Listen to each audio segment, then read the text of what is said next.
Olá, vamos falar um pouco agora sobre o dipolo elétrico. Voltando lá no ensino médio, sabemos que a água é formada por ligação covalente, ou seja, compartilhamento de elétrons, e a carga elétrica total de uma molécula de água é nula. Entretanto, a água é considerada uma molécula polar, ou seja, a molécula de água tem a habilidade de atrair cargas elétricas. Isso ocorre pois o oxigênio é muito mais eletronegativo que o hidrogênio, e os elétrons tendem a ficar mais próximos dele. Além disso, nem sempre todos os elétrons são compartilhados em ligações covalentes. Na molécula de água, por exemplo, o átomo de oxigênio não compartilha todos seus elétrons com os átomos de hidrogênio, e dois pares de elétrons ficam soltos.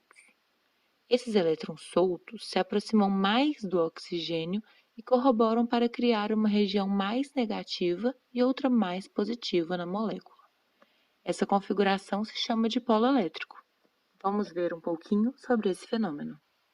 Esse homem aí é Peter Joseph Debye, físico-químico estadunidense de origem holandesa, conhecido por ser o primeiro a estudar amplamente dipolos elétricos e outros fenômenos associados.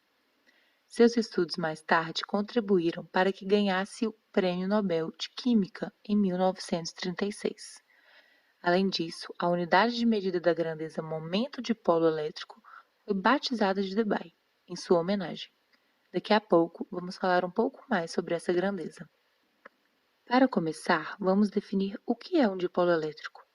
Um dipolo elétrico é o conjunto composto por duas cargas opostas de mesmo módulo, Q e menos Q, separadas por uma distância d muito pequena. Não é difícil concluir que a carga total do conjunto é nula. Entretanto, como essas cargas ocupam posições diferentes no espaço, há uma região de campo elétrico não nulo em volta dessas cargas. Ou seja, há campo elétrico para qualquer distância x maior que d. Agora que já entendemos o que é dipolo elétrico, vamos analisar o campo elétrico de um dipolo. Temos aqui a carga Q1 e Q2, positiva e negativa respectivamente, além do ponto R, que sofre influência do campo elétrico produzido pelo dipolo. Para calcular o campo elétrico do dipolo em R', usaremos os vetores posição de Q1 e Q2, além do R', o vetor posição do ponto R. O campo elétrico resultante ER' é igual à soma dos vetores campo elétrico das cargas Q1 e Q2 em R'. Logo, temos a equação 2. Manipulando algebricamente, chegamos na equação 3, e assim se calcula o campo elétrico de um dipolo em um ponto R. Outra grandeza vetorial associada ao dipolo que podemos calcular é o momento de dipolo elétrico, o Pzinho, que citamos lá no início. O momento dipolo elétrico é definido pela equação 4, onde Q é o módulo da carga e D é um vetor que parte da posição de Q1 para Q2, cujo módulo é a distância entre as cargas do dipolo. Agora, vamos analisar o comportamento da interação entre um dipolo e um campo elétrico. Observem que há um campo elétrico que passa pelo dipolo e as cargas interagem com esse campo. A carga positiva tende a se deslocar no sentido do campo elétrico, enquanto a negativa no sentido contrário. Mas como as cargas estão presas, o dipolo faz um movimento circular em torno do centro de massa, que se encontra em d/2. Como há uma presença de campo elétrico, há força elétrica. E qual grandeza associa força e movimento em torno de um eixo? O torque, não é mesmo? Devemos lembrar que torque é um vetor. Torque de um conjunto é a soma dos torques e que torque é o produto vetorial do vetor posição pelo vetor força. O torque da força sobre a carga negativa é a equação 7, enquanto o torque da força sobre a carga positiva é a equação 8, que estão aí embaixo. Logo, temos a equação 9, e como a força elétrica é dada pela equação 10, substituindo em 9, temos a equação 11. Como torque é um produto vetorial, seu módulo é dado pela equação 12, onde θ é o ângulo entre o vetor campo elétrico e o vetor D. Agora que já vimos o que é um dipolo elétrico, vamos para um exercício resolvido pelo nosso colega Pedro.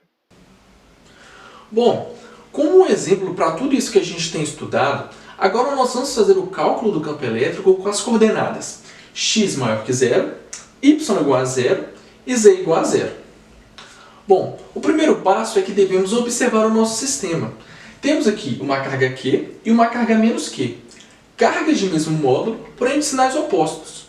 Elas estão separadas por uma pequena distância d. Vamos usar também um ponto X para fazer a medição desse nosso campo elétrico. Observe, temos um dipolo elétrico acontecendo aqui. Vamos lá. O passo seguinte é que devemos definir os vetores posição para Q, menos Q e X. Vamos usar R mais para Q, R menos para menos Q e R para X.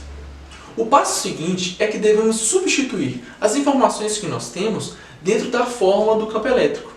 Ela é dada como a constante K vezes uma carga Q sobre uma distância A ao cubo. No nosso sistema, essa distância A ela é dada como a raiz quadrada de x ao quadrado mais d sobre 2 ao quadrado. Encontramos isso de uma maneira bem simples usando o teorema de Pitágoras. Fazendo todas as substituições necessárias aqui na fórmula, temos duas expressões. Uma envolvendo Q e a outra envolvendo menos Q. Sabemos também que o nosso campo elétrico vai ser dado como a somatória dessas duas expressões. Então, nós temos o campo elétrico em x, 0, 0, dado por essa expressão. Fizemos isso de uma maneira intuitiva, mas simples.